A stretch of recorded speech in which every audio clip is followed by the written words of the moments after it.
যেমন এই অঞ্চলে আপনাকে মুসলমানি করার জন্য অনেক কষ্ট করতে হতে পারে। মুসলমানি আবার কি, যেহেতু ভারত উপমহাদেশে 60 থেকে 70% হিন্দু, কিন্তু ইহুদিরাও মুসলমানি করে, খ্রিস্টানরাও মুসলমানি করে। করে কেন? ইব্রাহিম আলাইহিস সালাম করে চলে যায়। তো কিছু না কিছু ছিটে ফাটা তাদের মধ্যে ইব্রাহিমী সুন্নাত বিরাজমান। তো ফলে ইহুদিরাও গরুর গোস্ত খায়, খ্রিস্টানরাও গরুর গোস্ত খায়। তাহলে আপনি ইউরোপে যদি মুসলমান হন, কালচারালি অতটা কনফ্লিক্ট হবে না, সাংস্কৃতিক কনফ্লিক্ট হবে না, যে না আগে তো আমি গরুর গোস্ত খেতাম না, এখন গরুর গোস্ত খাবো। একটা খ্রিস্টান যদি মুসলমান হয়, ও আগেও গরুর গোস্ত খায়, পরেও গরুর গোস্ত খেত। একটা খ্রিস্টান যদি মুসলমান হয়, আগেও মুসলমানি করা ছিল, পরে তো আর মুসলমানি করার দরকার নেই।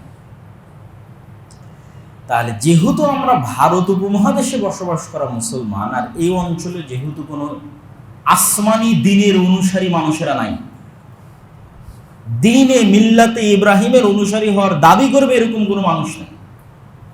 এই অঞ্চলে বসবাস করে এমন সব মানুষ যাদের দিন কোনো দিনের কাতারে পড়ে না, যাদের ধর্ম কোনো ধর্মের কাতারে পড়ে না।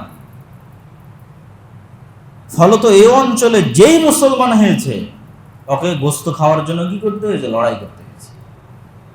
এটা এই পূর্ব বাংলার বা এই ভারত উপমহাদেশের মুসলমানদের দীর্ঘদিনের ইতিহাস যদি আপনি ঘেটে দেখেন, যে অঞ্চলে যত যুদ্ধ বিগ্রহ হয়েছে, শাহজালাল রাহিমাহুল্লাহ থেকে শুরু করে আরো যারা আছে, এগুলোর মূলেই আছে গরুর গোস্ত খাওয়া। এবং সেইটার বাস্তব নমুনা যদি দেখতে চান, তাহলে আজকে ভারতে দেখতে পারেন যে আজ থেকে 200 বছর আগে কি হতো, আজ থেকে 300 বছর আগে কি হতো, 400 বছর আগে কি হতো, তার নমুনা এখন দেখতে পাবেন ভারতে। তাহলে কল্পনা করতে পারবেন যে আপনার বাপ দাদারা কি ফেস করেছে, আপনার পূর্বপুরুষরা কি ফেস করেছে। ব্রিটিশ আমলে ঈদুল ফিতর এবং ঈদুল আজহার ছুটি মাত্র একদিন। হিন্দু জমিদারদের অধীনে পূর্ব বাংলায় ঈদুল ফিতর আর ঈদুল আজহা মিলে ছুটি একদিন। এখন ভারতেও তাই।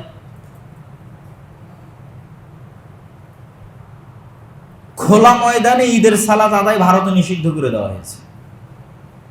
বেশিরভাগ জায়গায় খোলা ময়দানে ঈদের সালাত হবে। গরুর গোস্ত কুরবানি করা নিষিদ্ধ করে দেওয়া হয়েছে প্রায় সমগ্র ভারতে। কারো ফ্রিজেও যদি গরুর গোস্ত পাওয়া যায়, ওকে গণপিটুনি দিয়ে হত্যা করা। তো আপনি আরো বেশি স্বাধীনতা ভোগ করতেছেন। সৌদি আরবের মুসলমান এই ফিলিংসটা বুঝতে পারবে না, ইউরোপ আমেরিকার মুসলমান এই ফিলিংসটা বুঝতে পারবে না, যেটা পূর্ব বাংলার মুসলমান হয়ে আপনি বুঝতে পারবেন। এই বাংলার মুসলমান হয়ে, বাংলাদেশের মুসলমান হয়ে, মুসলিম বাংলার মুসলমান হয়ে আপনি বুঝতে পারবেন যে আপনার বাপদাদা কি ফাইট দিয়েছে। কেন তারা বলতো যে 47-এ আমাদের আলাদা দেশ লাগবে, কি জন্য বলতো? আল্লামা ইকবাল বলেন, মিস্টার জিন্না বলেন, হোসেন শহীদ সোহরাওয়ার্দী বলেন, শের বাংলা একে ফজলুল হক বলেন, অথবা 180-90 বছরের ব্রিটিশ বিরোধী আন্দোলন বলেন, কেন তারা বলতো যে মুসলমানদের আলাদা দেশ লাগবে? মুসলমানদের এই সাংস্কৃতিক, এই ইবাদতের যে স্বাধীনতা, এই স্বাধীনতা আপনাকে এই 47 ভিত্তিক মুসলমানদের আলাদা দেশের যেই সুফল, সেই সুফল থেকে আমি এবং আপনি পাচ্ছি। এই জন্য যারা মুসলমানদের এই আলাদা স্বাধীন দেশের বিরোধিতা করে এবং 47-এর আন্দোলনকে যারা স্বীকৃতি দিতে চায় না, তারা মূলত মুসলমানদের 180-190 বছরের ব্রিটিশ বিরোধী আন্দোলনকে স্বীকৃতি দিতে চায় না। 47-কে যারা স্বীকৃতি দিতে চায় না, তারা মূলত গাদ্দারে কওম, জাতির গাদ্দার। তারা কি চায়? তারা চায় আমরাও যেন ওই একই কষ্টের মধ্যে থাকি, শান্তিমতো বাইরে ঈদের সালাত আদায় করতে পারবো না, শান্তিমতো গরু জবাই করতে পারবো না, ভয়ে ভয়ে থাকতে হবে। ভারতের মুসলমানদের এখন যে ফিলিংস, সেই ফিলিংস আপনাকে ফিল করার চেষ্টা করতে হবে। আর আপনাকে আরো বেশি করে এই আইয়ামে তাশরিক আল্লাহ শুকরিয়া আদায় করতে হবে। আল্লাহু আকবার, আল্লাহু আকবার, লা ইলাহা ইল্লাল্লাহ, আল্লাহু আকবার, আল্লাহু আকবার, ওয়ালিল্লাহিল হামদ। আর শিক্ষা কি? এই কুরবানি থেকে শিক্ষা হচ্ছে ইব্রাহিম আলাইহিস সালাতু ওয়াস সালামের জীবনী। ইব্রাহিম আলাইহিস সালাতু ওয়াস সালামের জীবনী থেকে যে শিক্ষা নিতে না পারবে, ও আসলে কুরবানির শিক্ষাটা নিতে পারবে না। ইব্রাহিম আলাইহিস সালাতু ওয়াস সালামের পুরো পরিবারকে আল্লাহ সুবহানাহু ওয়া তাআলা যেভাবে কবুল করেছেন এবং পৃথিবীতে আদর্শের রোল মডেল করে দিয়েছেন ইব্রাহিমের পরিবারকে, পিতা হিসেবে ইব্রাহিম, স্বামী হিসেবে ইব্রাহিম, স্ত্রী হিসেবে ইব্রাহিমের স্ত্রীরা, সন্তান হিসেবে ইব্রাহিমের সন্তানেরা, যে সম্পূর্ণ একটা আদর্শ রোল মডেল করে দিয়েছেন, তার নজির ইতিহাসে পাওয়া যায় না। আল্লাহ সুবহানাহু ওয়া তাআলা কোরআন মাজিদে বলছেন, ওয়াহাবনা লাহু ইসহাক ওয়া ইয়াকুব, আমি তাকে ইসহাক দিয়েছি, ইয়াকুব দিয়েছি, ওয়া জাআলনা ফি যুররিয়াতিহিন নবুওয়াতা ওয়াল কিতাব, আর ইব্রাহিমের বংশের মধ্যে নবুওয়াতকে আর আসমানি কিতাবকে সীমাবদ্ধ করে দিয়েছে। ইব্রাহিমের বংশের বাইরে আর ইব্রাহিমের পরে আমি কোনো নবী পাঠাইনি, পাঠাবো না, আর কোনো কিতাব পাঠাইনি, পাঠাবো না। তাহলে ইব্রাহিমের পরে নবুওয়াত আর কিতাব ইব্রাহিমের বংশে সীমাবদ্ধ হয়ে গেছে। তো এই যে ইব্রাহিম আলাইহিস সালাতু ওয়াস সালামের সম্মান, তো ওনার ইতিহাস থেকে তো আমাকে এবং আপনাকে শিক্ষা নিতে হবে। এই জন্য ইব্রাহিম আলাইহিস সালাতু ওয়াস সালামের সংক্ষিপ্ত ইতিহাস। আজ থেকে প্রায় 4,500 বছর পূর্বে ইরাকের বর্তমান যে রাজধানী বাগদাদ, যেটাকে ওই যুগে বাবেল নামে চিনা হতো, যে বাবেল নগরীতে হারুত এবং মারুত নামক ফেরেশতা অবতীর্ণ হয়েছিল, সেই নগরীর মন্ত্রী পরিষদের মন্ত্রী ঘরে বা রাজ পরিষদের রাজঘরে ইব্রাহিম আলাইহিস সালাতু ওয়াস সালামের জন্ম হয়। ইব্রাহিম আলাইহিস সালাতু ওয়াস সালামের পিতা সেই রাজ পরিবারের প্রধান পুরোহিত বা প্রধান যাজক, প্রধান ধর্মগুরু। মূর্তি বানানো এবং মূর্তি দেখাশোনার মূল দায়িত্ব যার হাতে ন্যস্ত, আজার। তার ঘরে ইব্রাহিম আলাইহিস সালাতু ওয়াস সালামের জন্ম হয়।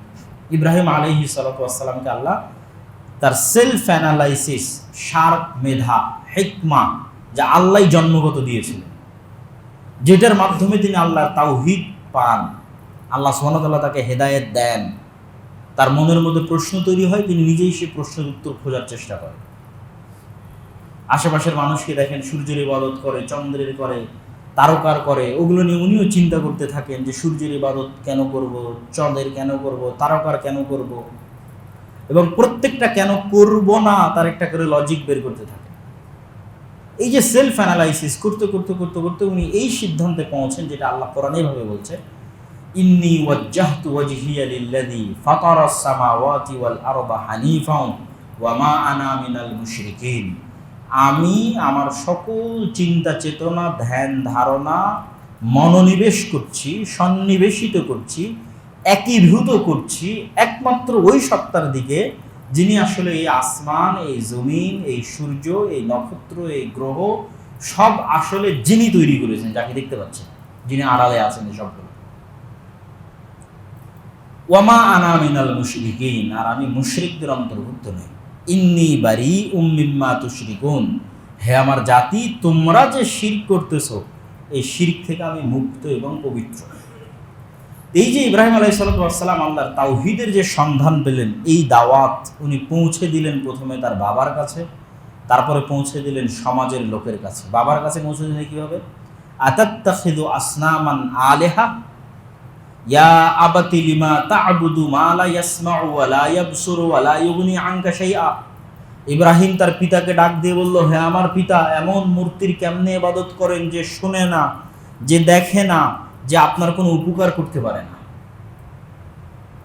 তো বিভিন্ন যুক্তি দিয়ে যখন তিনি তার বাবাকে দাওয়াত দিলেন, তখন তার বাবার পাল্টা উত্তর ছিল, হে ইব্রাহিম, আরাগিবুন আনতা আন আলিহাতি ইয়া ইব্রাহিম, ইব্রাহিম তুমি কি চাও আমি আমার এই মূর্তি, এই প্রভুদের থেকে মুখ ফিরিয়ে নিই? লা ইল্লাম তানতাহি লা আরজুমান্নাক, তুমি যদি তোমার এই দাওয়াত দেওয়া বন্ধ না করো, আমি তোমাকে পাথর দিয়ে মারবো। লা আরজুমান্নাক, পাথর দিয়ে আঘাত করা।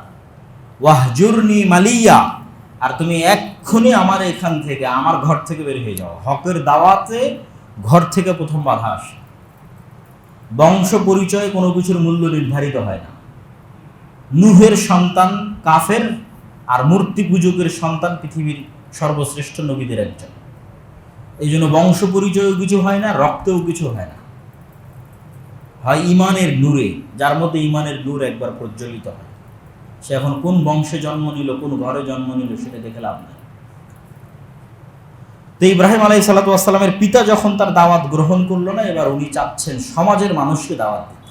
অপেক্ষা করলেন ফেস্টিভ্যাল ডে, জাতীয় উদযাপন, মেলা। সবাই যখন মেলায় চলে গেল, উনি অসুস্থতার অজুহাতে গেলেন না। ফাজাআলাহুম জুদাদান ইল্লা কাবীরাল্লাহুম, সব মূর্তি ভেঙে বড়টাকে রেখে দিয়েছেন। সবাই যখন ফিরে আসলো, কে করেছে এই কাজ? আফআলতা আনতা হাযা বিআলিহাতিনা ইব্রাহিম, আনতা ফাআলতা হাযা, হে ইব্রাহিম তুমি কি আমাদের প্রভুদের সাথে, আমাদের ইলাহদের সাথে এই কাজ করেছো ইব্রাহিম তুমি? কেন সবার সন্দেহের তীর ইব্রাহিমের দিকে, যেহেতু মূর্তি বিরোধিতার গন্ধ তার কাছ থেকে আসে, আর সে মেলায় যায়নি। তখন ইব্রাহিম আলাইহিস সালাতু ওয়াস সালাম বলছেন, ফাসআল বাল কাবীরুহুম, বরং এই ঘটনা ঘটিয়েছে সবচেয়ে বড়টা। তোমরা পারলে এদেরকে জিজ্ঞেস করো, ইনকানু ইয়ানতিকুন, যারা আহত অবস্থায় পড়ে আছে এদের জিজ্ঞেস করো যদি এরা কথা বলতে পারে। তখন ওরা বলছে ইব্রাহিমকে, কাদ আলিমতা, ইব্রাহিম তুমি তো আগে থেকেই জানো যে হাউলাই লা ইয়ানতিকুন, এরা কথা বলতে পারে না। এই উত্তরের অপেক্ষা ইব্রাহিম আলাইহিস সালাম ছিলেন। এটা মূলত ওনার দাওয়াত দেওয়ার একটা পদ্ধতি, একটা কৌশল। মূর্তি ভাঙতে হবে রাগে ক্ষোভে, এই উদ্দেশ্য নয়। এই পয়েন্টে তো ওরা আসবে। বড়টাকে তো এই জন্যই রাখা আছে যে উনি বলবেন যে যেগুলো আহত হয়েছে এগুলোকে জিজ্ঞেস করে বড়টাই ভেঙেছে। তো ওরা তো বলবে যে এরা কথা বলতে পারে না, এই পয়েন্টের অপেক্ষা। এবারে ইব্রাহিম আলাইহিস সালাম তার দাওয়াতটা দিয়ে দিলেন, যে তাওহীদের দাওয়াত উনি ওনার বাপকে দিয়েছেন, যে তোমরা এমন সত্তার কিভাবে ইবাদত করো, মা লা ইয়ানফাউকুম ওয়া লা ইয়াদুররুকুম শাইআ, যে সত্তা তোমাদের ক্ষতিও করতে পারে না, উপকারও করতে পারে না, কথাও বলতে পারে না। তো জনগণের তো এই যুক্তির কোনো উত্তর নাই জনগণের কাছে। তখন সবাই মিলে ইব্রাহিম আলাইহিস সালাতু ওয়াস সালামকে নিয়ে গেল বাদশার দরবারে। এত বড় ভয়ঙ্কর ভয়াবহ দাওয়াত, একবার বাপের কাছে দিচ্ছে, একবার সমাজের মানুষের কাছে দিচ্ছে, কিন্তু যুক্তিতে টিকা যাচ্ছে না। এবার বাদশাও ইব্রাহিমের কাছে জানতে চাইলো, তুমি কোন রবের ইবাদত করো? তো রব্বুস সামাওয়াতি ওয়াল আরদ, আসমান এবং জমিনের যিনি রব। তাহলে তোমার রব কি করতে পারে? বলে ইহয়ি ওয়া ইউমীত, আমার রব মৃতকে জীবিত করতে পারে, জীবিতকে মৃত করতে পারে। তাহলে এটা এমন কি কাজ হলো যেটা আমি পারি না? ফাঁসির মৃত্যুদণ্ডপ্রাপ্ত আসামিকে মুক্ত করে দিল চোখের সামনে, তখন ইনস্ট্যান্ট। আর একজন নিরপরাধ মানুষকে হত্যা করলো, বলে এই যে মৃতকে জীবিতকে মৃত করলো, মৃতকে জীবিত করে দিলাম, তোমার আবার কি করতে পারে? ফাইন্নাল্লাহা ইয়াতি বিশ-শামসি মিনাল মাশরিক ফাতি বিহা মিনাল মাগরিব। তো বলে ঠিক আছে, যেহেতু তুমিও জীবিতকে মৃত করতে পারো, মৃতকেও জীবিত করতে পারো, তা আমার রব আর একটা কাজ করে, সেটা হচ্ছে আসমানের যে নিজাম, একটা নির্ধারিত নিজামে আসমান চলতেছে, ম্যানেজমেন্ট সিস্টেম। কিভাবে সূর্য উঠবে, কেমনে ঘুরবে, চাঁদ কিভাবে ঘুরবে, কোথায় যাবে, পৃথিবী কিভাবে চলবে, পুরো একটা নির্ধারিত সিস্টেমের উপরে চলতেছে। কখনো চেঞ্জ হয় না এই সিস্টেম। কোথায় বৃষ্টি হবে, কোথায় ঝড় হবে। তো এই যে আসমানের যে সিস্টেম, এই নিজামকে হ্যাক করতে পারবা কিনা, এই নিজামকে হ্যাক করে এখন তুমি তোমার মতো সূর্য চন্দ্র পৃথিবীকে চালাবা। এই চ্যালেঞ্জ কিন্তু এখনো অব্যাহত। পৃথিবীর বিজ্ঞান এবং সভ্যতা যত উন্নতিতে যাবে, তত এই চ্যালেঞ্জের দাবি আরো বাড়বে, যে তোমরা আসমানি নিজামকে হ্যাক করো, যে তোমাদের সিস্টেম অনুযায়ী, তোমাদের নিজাম অনুযায়ী সূর্য চন্দ্র এবং গ্রহ নক্ষত্রকে চালাও। ফাবুহিতাল্লাযী কাফার, তো এটা তো সম্ভব ছিল না। সূর্য প্রতিদিন পূর্ব দিকে উঠে, পশ্চিম দিকে উঠাও, নিজামকে হ্যাক করো, আসমানের যে নিজাম আছে। তো যখন সবাই ইব্রাহিম আলাইহিস সালামের কাছে যুক্তিতে পরাজিত হলো, তখন তাকে আগুনে জ্বালানোর আদেশ দেওয়া হলো। হাররিকুহু ওয়ানসুরু আলিহাতাকুম, আগুনে জ্বালাও, তোমাদের ইলাহদের সহযোগিতা করো। আগুনে জ্বালানো হলো। আল্লাহ বললেন, কুলনা ইয়া নারু কুনি বারদান ওয়া সালামান আলা ইব্রাহিম, হে আগুন, তুমি ইব্রাহিমের জন্য ঠান্ডা শীতল বরফ হয়ে যাও। আগুন জ্বলে পুড়ে ছারখার হয়ে শেষ। ইব্রাহিম আলাইহিস সালাম অক্ষত অবস্থায় বের হয়ে আসলেন। বাদশাহ বুঝলো তার কোনো ক্ষতি করা যাবে না, তাই এলাকা থেকে বের হয়ে যেতে বলল। ইব্রাহিম আলাইহিস সালাম ইরাক থেকে হিজরত করলেন শামে, ফিলিস্তিনে। রাসূল সাল্লাল্লাহু আলাইহি ওয়াসাল্লাম বললেন, দুই জায়গায় কিয়ামত পর্যন্ত হক থাকবে। একটা দারুল হিজরা লি মুহাম্মদ, মুহাম্মদ সাল্লাল্লাহু আলাইহি ওয়াসাল্লাম যেখানে হিজরত করে গেছে, যেটা মুহাম্মদ সাল্লাল্লাহু আলাইহি ওয়াসাল্লামের দারুল হিজরা। আর একটা হচ্ছে ইব্রাহিম আলাইহিস সালামের দারুল হিজরা, ইব্রাহিম আলাইহিস সালাম যেখানে হিজরত করে গেছে। তাহলে মুহাম্মদ সাল্লাল্লাহু আলাইহি ওয়াসাল্লাম মক্কা থেকে হিজরত করে গেছে মদিনায়, আর ইব্রাহিম আলাইহিস সালাম ইরাক থেকে হিজরত করে গেছে শাম বা ফিলিস্তিনে। তাহলে কিয়ামত পর্যন্ত এই দুই জায়গায় হক এবং হকের অনুসারীরা থাকবে এবং আছে। দিন সবসময় এই দুই জায়গায় বিজয়ী থাকবে। ইব্রাহিম আলাইহিস সালাম তার বিবাহ কখন কিভাবে হলো এটার বর্ণনা পাওয়া যায় না। বাড়ি থেকে যখন বের করে দেয় তখনই বিবাহিত, না যখন ফিলিস্তিনে গিয়ে আশ্রয় নিলেন, স্বামী গিয়ে আশ্রয় নিলেন তখন বিবাহ করলেন, আল্লাহু আ'লাম। লূত আলাইহিস সালামের যে ঘটনা, ওটা ইব্রাহিম আলাইহিস সালামের জীবদ্দশায় যখন তিনি স্বামী। তো ইব্রাহিম আলাইহিস সালাম একদিন তার স্ত্রী সারাকে সাথে করে নিয়ে খাদ্য সংগ্রহের উদ্দেশ্যে মিশর যাচ্ছেন। ফিলিস্তিনের সাথে মিশরের যোগাযোগ হাজার হাজার বছরের পুরাতন। ইউসুফ আলাইহিস সালাম এবং তার ভাইয়েরাও খাদ্য সংগ্রহের উদ্দেশ্যে মিশর গেছিল। ইউসুফ আলাইহিস সালামও ফিলিস্তিনে হারিয়ে গিয়ে, শামে হারিয়ে গিয়ে মিশরের বাজারে বিক্রি হয়ে গেছিলেন। তাহলে এবং আজকেও গাজার মানুষ সহায়তা পায় মিশর থেকে। তো ফিলিস্তিনের সাথে মিশরের এই যোগাযোগ বহুদিনের পুরাতন। তো মিশরের তৎকালীন বাদশাহ ইব্রাহিম আলাইহিস সালামের স্ত্রীর বিষয়ে আব্দুল্লাহ বিন আব্বাস থেকে শুরু করে অন্যান্যদের মতামত যে হাওয়া আলাইহিস সালামের পরে পৃথিবীর সবচেয়ে সুন্দরী নারী হচ্ছেন সারা আলাইহিস সালাম। তো বাদশার লোলুপ দৃষ্টি ইব্রাহিম আলাইহিস সালামের স্ত্রীর উপর পড়ে। ইব্রাহিম আলাইহিস সালাম বাঁচতে নিজেদেরকে স্বামী স্ত্রী পরিচয় দেন এবং বলেন, আমরা দুইজনই তো মাত্র পৃথিবীতে মুমিন, তো ভাই বোন। স্বামী স্ত্রী পরিচয় না দিয়ে ভাই বোন পরিচয় দেন, কিন্তু তারপরও তিনি বাঁচতে পারেননি। তার স্ত্রীকে যখন বাদশাহ উঠিয়ে নিয়ে যায় তখন তিনি বাদশার কাছে 2 রাকাত সালাত এবং ওযুর সময় চান।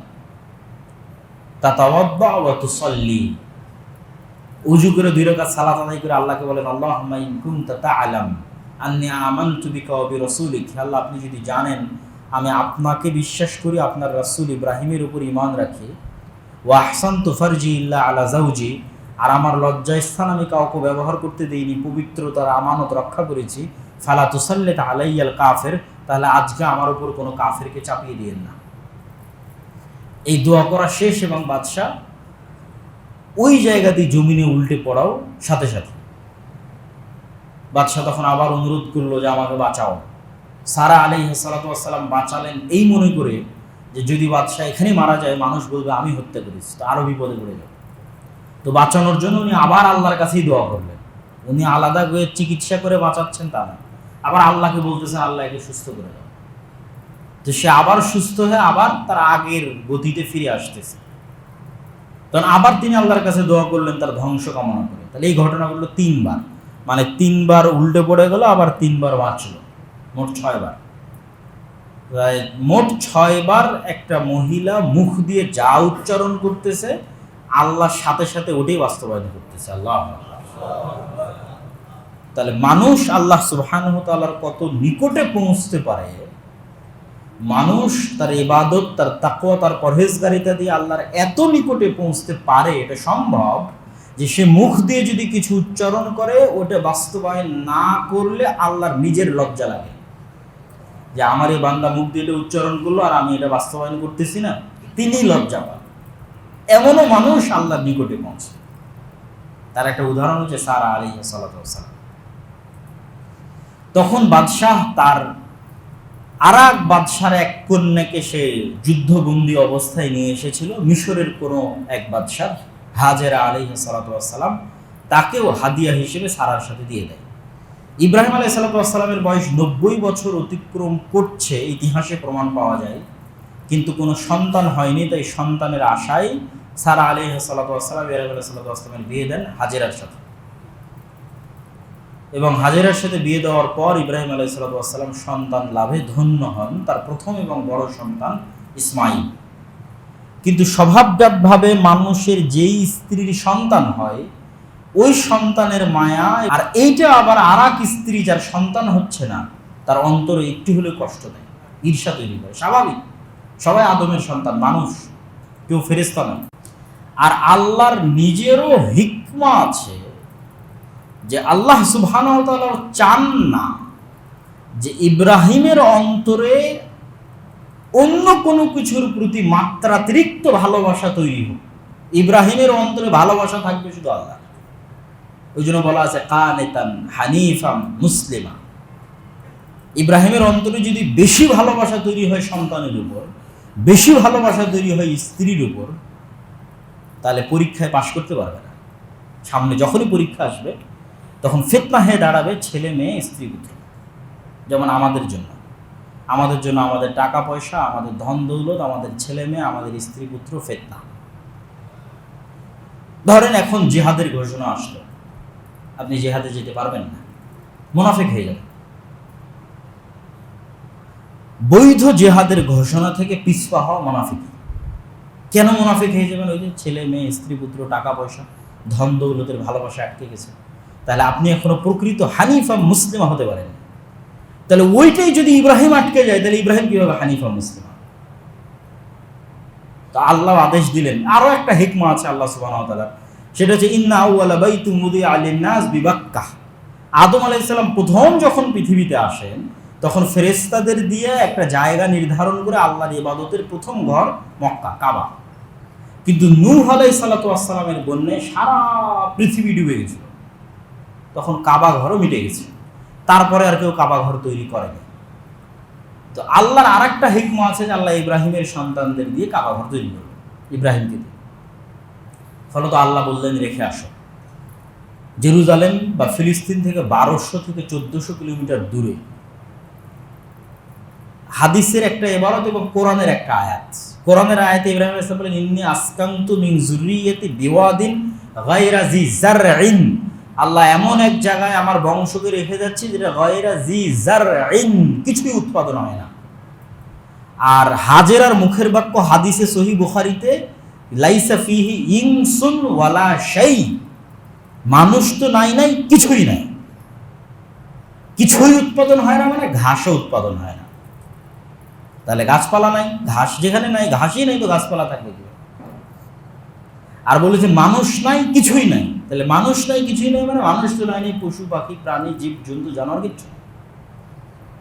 তাহলে জীবন ধারণের কোনো ব্যবস্থাপনা নাই। এরকম জায়গায় যখন রেখে আসতেছেন, হাজেরা পিছন থেকে বলছেন আই নেতা সাহাব আমতা ইব্রাহিম, আপনি কোথায় যাচ্ছেন? 3 বার পড়ার পরও কোনো উত্তর না পেয়ে তিনি বলছেন আল্লাহ আমারাক, আল্লাহ কি আপনাকে আদেশ দিয়েছে? না, আল্লাহ আদেশ দিয়েছে। তখন স্ত্রী বলছে ফালাই ইউদাইআন আল্লাহু আবাদা, যদি আল্লাহর আদেশ হয়ে থাকে তাহলে আমাদের নিরাপত্তার দায়িত্ব আল্লাহর উপর, আমাদের রিজিক এবং হেফাজতের দায়িত্ব আল্লাহর উপর। তাহলে আমাদের আর কোনো ক্ষতি হবে না। এই যে ঈমান, এই তাওয়াক্কুল, এই ভরসা যদি আপনি এই কুরবানির সময় না শিখতে পারেন তাহলে এই কুরবানির ফায়দা হলো না। ইব্রাহিমের জীবনী থেকে শিখতে হবে। তো ইব্রাহিম আলাইহিস সালাম আড়ালে গিয়ে দোয়া করছেন ইন্না আসকানতু, ওই যে আয়াতের অনুবাদ করলাম, হে আল্লাহ এমন জায়গায় রেখে যাচ্ছে যে জায়গায় কিছু উৎপাদন হয় না। কেন রেখে যাচ্ছে? রব্বানা লিউকিমুস সালাহ, ওই আয়াতের মধ্যেই আছে আল্লাহ এদের রেখে যাচ্ছে আর এখানে সালাত প্রতিষ্ঠা করবে। তাহলে সালাতের গুরুত্ব দেখেন। দোয়ার মধ্যে প্রথমে বলছে আল্লাহ এমন জায়গায় রেখে যাচ্ছে যেখানে কিছু উৎপাদন হয় না। আল্লাহ এদের রেখে যাচ্ছে কেন? লিউকিমুস সালাহ, এরা এখানে সালাত প্রতিষ্ঠা করবে। আল্লাহুম্মা জাআল আফইদাতান মিনান নাস, হে আল্লাহ কিছু মানুষের অন্তরকে তাহবি ইলাইহিম, এদের দিকে ঘুরিয়ে দেন, এই শহরের দিকে ঘুরিয়ে দেন, এখানে মানুষজন আসুক, বাস করুক, নাহলে এরা থাকবে কিভাবে? ওয়ারযুকহুম মিনাস সামারাত, আর ফলমূল থেকে এদের খাবারের ব্যবস্থা করেন। এই দোয়া ইব্রাহিম আলাইহিস সালামের, যে কোরআনের আয়াতে আল্লাহ সুবহানাহু ওয়া তাআলা বলছেন। তো এইভাবেই ঘটনা ঘটলো। তারপরে তো সাফা মারওয়ার দৌড়াদৌড়ির ঘটনা আপনারা জানেন। জিবরাইল আলাইহিস সালামের আগমন এবং জমজম কুয়া তৈরি হওয়ার ঘটনা জানেন। সাফা মারওয়ার এই ঘটনা থেকেও শিক্ষা হচ্ছে যে হাজেরা আলাইহিস সালাম যে সাফা এবং মারওয়ায় দৌড়াচ্ছেন, এটা কোনো ইবাদত নয়। ওই জায়গায় যদি আমি আপনি থাকতাম তো পানির জন্য এভাবেই দৌড়াতাম, পাহাড়ে উঠে দেখার চেষ্টা করতাম আশেপাশে কোনো মানুষ দেখা যায় কিনা, আশেপাশে কোথাও পানি দেখা যায় কিনা। কিন্তু হাজেরা ইবাদত নয়, উনিও পানির সন্ধানে এই যে দৌড়াদৌড়ি করলেন, তো ওনাদের তাকওয়া, পরহেজগারিতা এবং আল্লাহর উপর ঈমান এবং আল্লাহর উপর ভরসা কোন লেভেলের ছিল যে হাজেরার এই সাধারণ কাজকে আল্লাহ কিয়ামত পর্যন্ত ইবাদত বানিয়ে দিয়েছে। শুধু ইবাদত নয়, যেখানে পৃথিবীর সর্বশ্রেষ্ঠ মানুষ ওই ইবাদত করবে, মুহাম্মদ সাল্লাল্লাহু আলাইহি ওয়াসাল্লাম। এবং কোরআনে আয়াত অবতীর্ণ করে আল্লাহ বললেন, ইন্নাস সাফা ওয়াল মারওয়াতা মিন শাআইরিল্লাহ, সাফা এবং মারওয়া হচ্ছে আল্লাহর নিদর্শন। তারপরে ইব্রাহিম আলাইহিস সালাতু ওয়াস সালাম জেরুজালেম থেকে মক্কায় যাতায়াত করেছেন মোট 5 বার। একবার রেখে আসলেন, দ্বিতীয়বার ফালাম্মা বালাগা মাআহু সাইয়া, যখন ইসমাঈল আলাইহিস সালাতু ওয়াস সালাম দৌড়াদৌড়ি করতে পারেন তখন, ইয়া বুনাইয়া ইন্নী রাআইতু ফিল মানামি আন্নী আযবাহুকা, হে আমার সন্তান, আমি স্বপ্নে দেখছি আমি তোমাকে জবাই করতেছি। নবীদের স্বপ্ন আল্লাহর ওহী, শুধু নবীদের নয়, কিয়ামত পর্যন্ত ওহীর একটা দরজা খোলা আছে, সেটা সত্য স্বপ্ন। রাসূল সাল্লাল্লাহু আলাইহি ওয়াসাল্লামের হাদিস, কিয়ামত পর্যন্ত ওহী এবং নবুয়তের একটা দরজা খোলা আছে, যেটা হচ্ছে সত্য স্বপ্ন। এটা দিয়ে কেউ দাবি করতে পারবে না যে না আমি নবী বা আমি ওহী পাচ্ছি, এটা না। কিন্তু যেই মাধ্যমে নবীরা সত্য পেতেন, যেই মাধ্যমে নবীরা ওহী পেতেন, সেই মাধ্যমগুলোর একটা মাধ্যম কিয়ামত পর্যন্ত খোলা থাকবে। আল্লাহর ওলিয়া উলিয়া কাছের প্রিয় মানুষেরা সত্য স্বপ্ন দেখবে, তথা আজ রাতে স্বপ্নে যা দেখেছে সকালে উঠে দেখে তাই হচ্ছে, আগেই সংবাদ পেয়ে যাবে কাল কি হচ্ছে, পরশু কি হচ্ছে, তারপরের দিন কি হচ্ছে, এবং দেখবে বাস্তবেই তাই হচ্ছে। এখন এরকম অসংখ্য আল্লাহওয়ালা পরহেজগার মানুষ আছে যারা রাতে যা স্বপ্নে দেখে পরের দিন তাই হয়। তো নবীদের স্বপ্ন হচ্ছে আল্লাহর আদেশ। তখন ইসমাঈল আলাইহিস সালাতু ওয়াস সালাম বললেন, ইব্রাহিম আলাইহিস সালাম ইসমাঈলকে বললেন, ফানজুর মাজা তারা, তোমার মতামত কি বলো? বলে, ইয়া আবাতি ফাআল মা তুমার সাতাজিদুনি ইনশাআল্লাহ মিনাস সাবিরিন, হে আমার পিতা, আল্লাহ আপনাকে যে আদেশ দিয়েছে সেটা করেন, আপনি আমাকে ধৈর্যশীলদের অন্তর্ভুক্ত পাবেন। তারপরে যখন ইব্রাহিম আলাইহিস সালাতু ওয়াস সালাম জবাই ফালাম্মা আসলামা ওয়া তাল্লাহু লিল জাবিন, দুইজন যখন ইসলাম গ্রহণ করলো, মুসলিম মানে কি, দুইজন এখানে ইসলাম গ্রহণ করলো মানে কি, শাব্দিক অর্থ করতেছে। ফালাম্মা আসলামা মানে একজন নিহত হওয়ার জন্য প্রস্তুত, আর একজন জবাই করার জন্য প্রস্তুত। কেন? এটা আল্লাহর সিদ্ধান্ত, তাই এই হলো আত্মসমর্পণ। আল্লাহর সিদ্ধান্তের সামনে এই ধরনের আত্মসমর্পণকে মুসলিম বলে, মুসলমান হওয়া বলে। ফালাম্মা আসলামা ওয়া তাল্লাহু লিল জাবিন, কাঁধ গিয়ে এগিয়ে দিল। ওয়া নাদাইনাহু ইয়া ইব্রাহিম কদ সাদ্দাকতা রুইয়া, আমি আল্লাহ ডাক দিয়ে বললাম, ইব্রাহিম তুমি তোমার স্বপ্নকে সত্যে বাস্তবায়ন করেছো।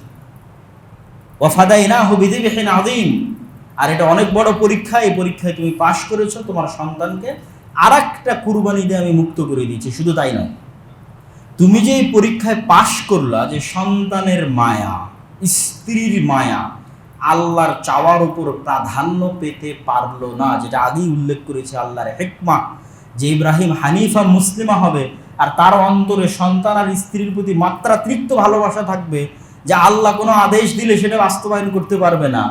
তো এই পরীক্ষায় যখন ইব্রাহিম পাশ করে গেল, তখন আল্লাহ বললেন, আল্লাহর তো আর মানুষের সন্তানের দরকার নাই। আল্লাহ বললেন, তোমার সন্তানকে কুরবানি, আর একটা কুরবানি পাঠিয়ে মুক্ত তো করলামই, ওয়াবাশশারনাহু বিগুলামিন হালিম, তোমাকে আরো একটা সন্তানের সুসংবাদ দিচ্ছি। আল্লাহু আকবার। ইসহাক আলাইহিস সালাতু ওয়াস সালাম আর এক স্ত্রীর গর্ভে, কেন এই পরীক্ষায় উনি পাশ করে গেছে। স্ত্রী পুত্র সন্তান সন্ততির ভালোবাসা আর ওনার প্রতি আল্লাহর আদেশ বাস্তবায়নে বাধা দিতে পারবে না, যেটা আমাদের জন্য এখনো ফিতনা হিসেবে আছে। আমরা সুদ খাচ্ছি, ঘুষ খাচ্ছি, কেন? আমার স্ত্রীর দরকার, সন্তানের দরকার, আরো অসংখ্য কিছু আছে। যে ফিতনাগুলো থেকে আমরা বের হতে পারতেছি না পরিবারের চাপে। তাহলে ইব্রাহিম আলাইহিস সালাতু ওয়াস সালামের এই কুরবানি থেকে আপনাকে ওটা শিখতে হবে, নাহলে এই কুরবানির মহত্ব আপনি বুঝতে পারবেন না। ইব্রাহিম আলাইহিস সালাতু ওয়াস সালাম আরো কয়েকবার এসেছেন এই ঘটনার, এই কুরবানির ঘটনারও পরে আরো কয়েকবার এসেছেন, আরো 3 বার। একবার এসে ইসমাঈল আলাইহিস সালাতু ওয়াস সালামকে পাননি, বাড়িতে বৌমাকে পেয়েছেন, জিজ্ঞেস করেছেন কাইফা হাইয়াতুকুম, তোমরা কেমন আছো? বৌমা বলেছে আমরা ভালো নাই, নাহনু ফি শিদ্দা,